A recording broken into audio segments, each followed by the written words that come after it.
Welcome to the Now Moment Journey podcast. I'm Kirsten Lovett, your shamanic coach, animistic ritualist, and tarot reader.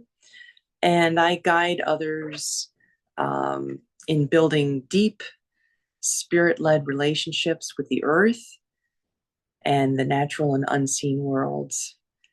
And I do this by drawing from Nordic, Andean, and Nepalese traditions. And I offer ritual work, divination, and immersive teachings that reconnect people with their links with the natural world, as well as ancestral wisdom and earth-based wisdom, of course. And this podcast has explored a lot of things, mostly in the realms of animism and shamanism. And you can listen to earlier episodes about animal spirits, plant spirits, and stone spirits. And I'm also going to be getting into runes, and I've been talking about the runes as well, and weather work as well. But today I wanted to start out talking just a little bit about animal spirits again, because I wanted to tell you a little story. I'm coming off of a pretty difficult bug, flu. Most of my family had it. All of my family had it, actually. And it's still, a little tenacious and lingering, to say the least. But long story short, obviously I'm doing better, but you know how it is when you don't feel well and maybe you're stuck inside a lot, and if you're used to kind of being outside at least for a certain amount of time, even if it's just for 15 or 20 minutes a day, which is really, kind of a minimum. But if it's the best you can do, which even for me, I'm in Florida, but sometimes that's the best I can do is maybe 20 minutes a day. If I try to do a little more, but long story short, when you're not feeling well, it's hard to get out. It's hard to get out because you just don't feel good. And I had a wonderful experience yesterday where it was probably the first time in almost like 2 weeks where it didn't feel like a chore to take a walk, even just half distance the amount that I normally take, either because I was tired or just whatever. I just wasn't feeling good. And yesterday I just had this really beautiful walk, and it was lovely. And we came back, and there was these ibises there. And I didn't know what an ibis was till I lived in Florida. It's kind of like to me, because I grew up in the Northeast, and as well as the Midwest, it reminds me of like maybe a seagull with a really long beak, you know? So I guess you could say it also looks like an egret, but only smaller, but it has this very distinct orange kind of, curved beak. And it's a smaller bird. It's not that big. Uh, I mean, it's bigger than a crow, maybe, but not much, not much. So I got back, and there was about, from the walk, and there was about 6 or 7, I'd say 7 of these ibises.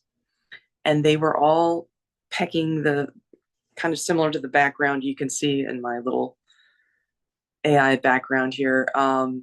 They were just looking at the grass and kind of pecking at the grass and eating the grass.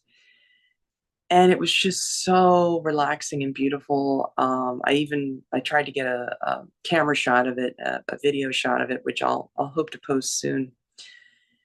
And first I just enjoyed it, and then I rushed into the apartment and got my camera, went back out again, and tried to film a little bit of it. But the filming is never as fun as the actual first time when you see the animal kind of just peacefully eating or hunting for something to eat. And it was just so blissful and beautiful. And I just had a big smile on my face. And it was just nice to be happy about feeling good outside and seeing these lovely animals. And it was sunny without being horribly hot, which in the next month it's going to be very, very hot here. So we have this very short period of time of about 2 months where it's absolutely gorgeous here. And so I'm enjoying every minute that I can, even though I've been sick for a lot of it. But my point is, in bringing this up, is to tie this into animal spirits. Um, I I don't think I'd say that maybe the ibis is my primary animal spirit, but when I do see it, I feel a sense of peace about where I am physically, geographically. Like I feel like it's almost like a, because they're around the area, I feel like they're kind of like a guardian spirit of this area where we live, and possibly the region, all up along the coast and whatnot, and further inland as well. And I just feel like very, very at peace when I see them. I feel like things are going well, maybe with the earth, even though I know for a fact that they're not. But at least for a few moments when I see these little lovely birds, I feel like for a brief moment they are going well. Because when you're an earth empath, sometimes you feel things that are going on with the earth, um, whether they're detrimental or, blissful. So I saw this and really experienced the joy and happiness of these lovely birds. And I just thought today with the podcast, I thought that's interesting. The ibises aren't exactly my go-to animal spirit, but they did really bring me a lot of joy, and maybe I should be thinking about them more. Well, the reason I bring this up is I feel like in whatever area in your life, maybe you're going through something, maybe you're going through a health thing, or maybe you're going through something where you're trying to achieve a goal, because I'm also trying to do that as well. Maybe you're trying to look for work, in something that you really enjoy, or maybe it's just something like, kind of basic where you're just looking for a specific thing, or, it can be any level of issues or problems that you might need help with.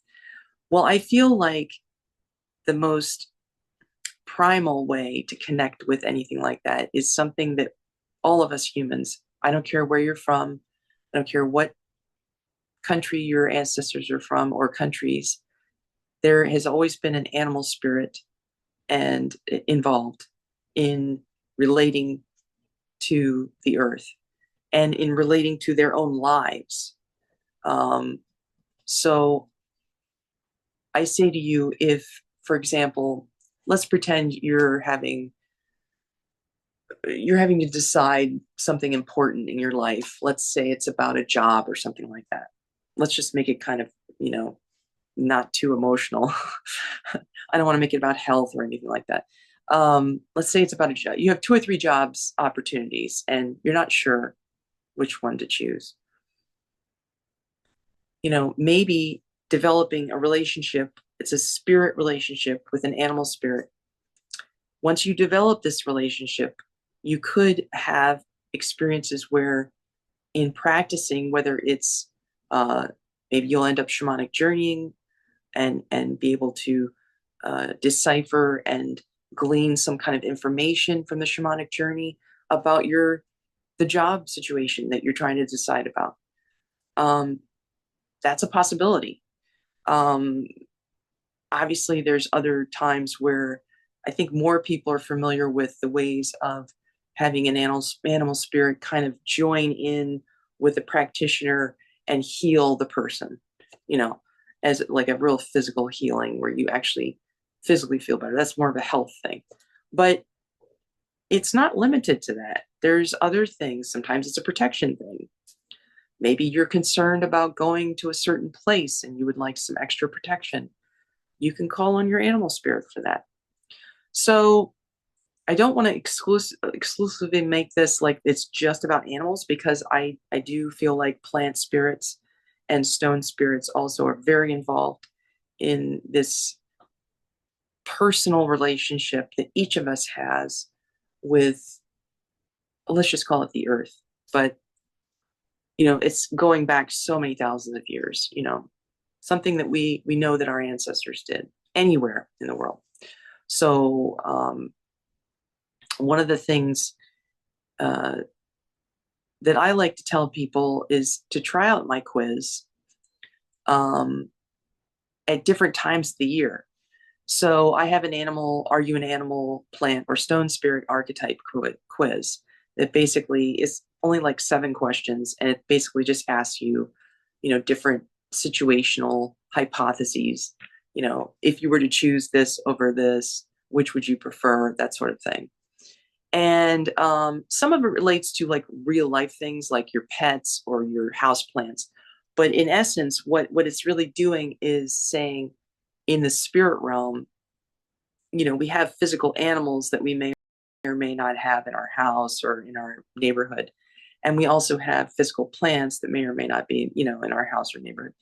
And we have stones that are, obviously in the earth, and maybe we have some in our house. But there's also the spirit realm of those things. There's the animal spirit, and it can be multi-layered. There can be, a physical animal spirit attached to a physical animal. There can be an animal spirit that kind of envelops a whole group of animals. There can be a guide and like kind of like a guardian master animal spirit that kind of like comes in and does healing, and those are always like maestro. In the plant spirit realm, that would be a maestro or maestra teaching plant. Like your sacred tobacco and uh, your sacred wachuma, and then also the herbs, chamomile and some of these really powerful herbs that are really massively healing. So and then stones, we all know about amethyst and crystals and quartz crystals and being used in healing, of course, but they're also used in connecting to spirits, which is something I'm very interested in. So the relationship building of these like very invisible things, they're very invisible, if you can see them, you're lucky. I mean, you usually can see them when you go into some kind of non-ordinary trance state. And that's where the shamanic journeying comes in, or sometimes you can get into that state in a, of course, in a safe place. You don't want to do this like when you're driving. You don't want to do this when you're on a bicycle. You don't want to do this when you're, maybe not in a good state of mind, so to speak, or, recreationally doing something else. You don't want to be doing this recklessly. You want to be doing it in a very contained environment, preferably with a guide at first, and then, doing your own practices after you feel comfortable with it. So those are some of I'm just talking about all these different possibilities that can happen where, some people think, oh, guardian animal spirit, that's just something that's like maybe gonna, help me in one specific situation. It's not true. A guardian animal spirit is not just a guardian. There's so many different levels of different things it can do. And it's a being that's very special, and you can have more than one. And they can mean different things. And sometimes they're attached to deities that you may work with. Because a lot of times in these traditions, especially I've learned more, especially from studying from a Nepalese teacher I have. And then, I've learned more about the Nordic traditions as well, even if it's broken. And even Andean, there's usually some kind of relationship between a deity and an animal spirit, or a deity and a plant spirit, or a deity that happens to show up near a specific set of stones that it has some kind of sacred meaning, or all three. And these are not isolated things. I mean, yes, they're specific. Each tradition has its own way of expressing those their own uniqueness.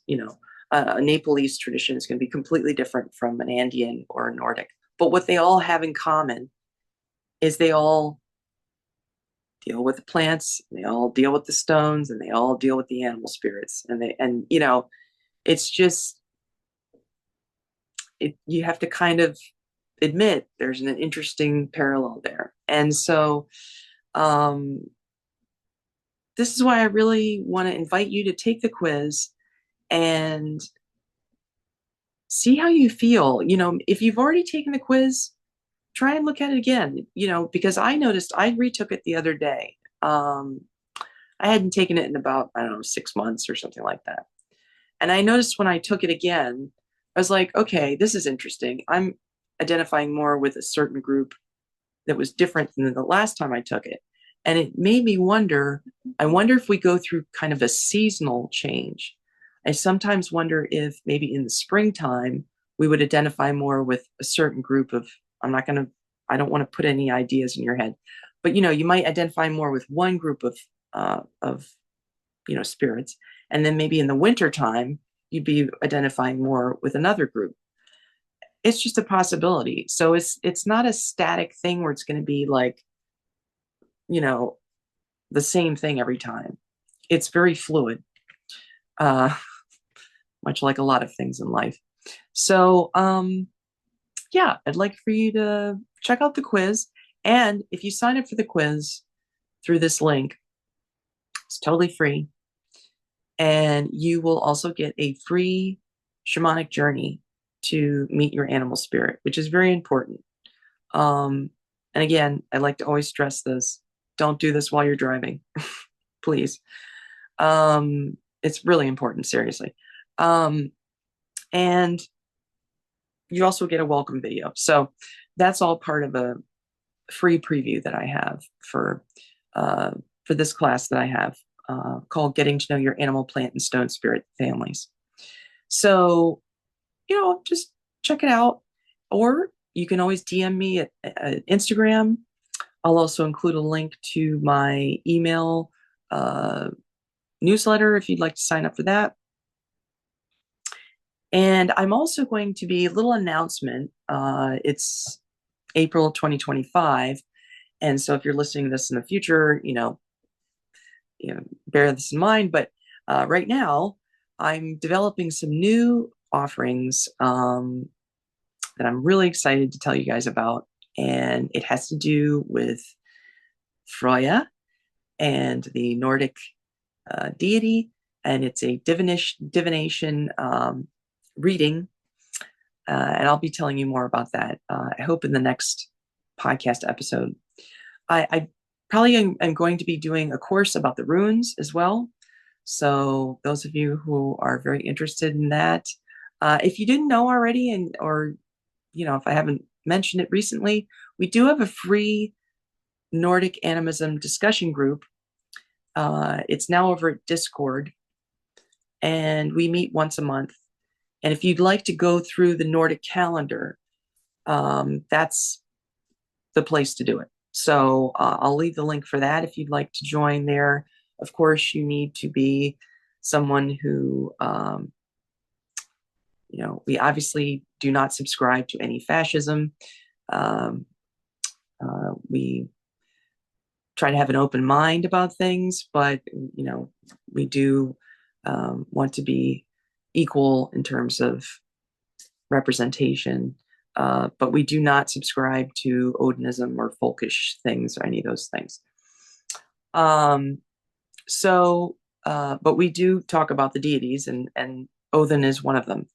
I think I'd like to do a podcast episode soon about the misconceptions of different Nordic symbols and deities. Not because I'm a historian or an expert, but because when you deal with energy of deities and you get to know them, they start talking to you and you start to understand the truth about things, about how they really are and how they've been misrepresented, which is true with almost anything. You know, there's a lot of things that have been misrepresented, right? So I'll try to do that in another episode. And also wanted to mention one more thing, of course, the Patreon that myself and Marissa Lovett have called Shamanic Earth Medicine. And we'd really love to have you check out our community. You can join for free.